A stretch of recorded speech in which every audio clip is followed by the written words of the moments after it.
সোমবার সন্ধ্যা ৬টা নাগাদ ভারতের রাজধানী দিল্লির উপকণ্ঠে উত্তরপ্রদেশের গাজিয়াবাদে হিন্দন বিমান ঘাঁটিতে নামে শেখ হাসিনাকে বহনকারী বিমান।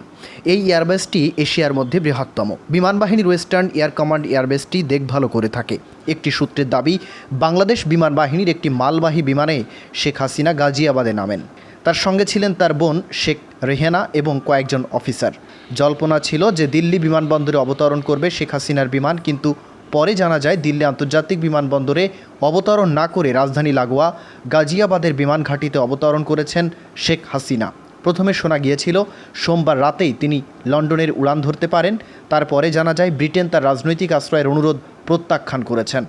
যদিও সরকারি সূত্রে এর কোনো সমর্থন মেলেনি, তবে তেমন হলে শেখ হাসিনা আগামী কয়েকদিন দিল্লিতেই সেফ হাউসে থাকতে পারেন। তবে ভারতে তিনি কোনো রাজনৈতিক আশ্রয় চাননি।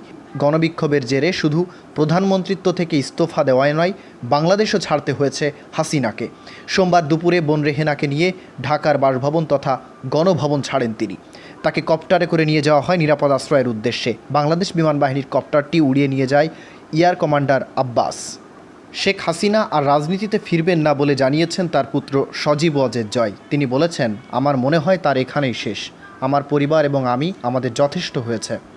বাংলাদেশের পদচ্যুত প্রধানমন্ত্রী শেখ হাসিনার পুত্র সজীব ওয়াজেদ জয় বিবিসিকে বলেছেন, তার বয়স ৭০-এর ঘরে। তার এত পরিশ্রমের পর একটি ছোট্ট অংশ তার বিরুদ্ধে এমন বিক্ষোভ করল, তিনি এতে খুবই হতাশ, মর্মাহত হয়েছেন।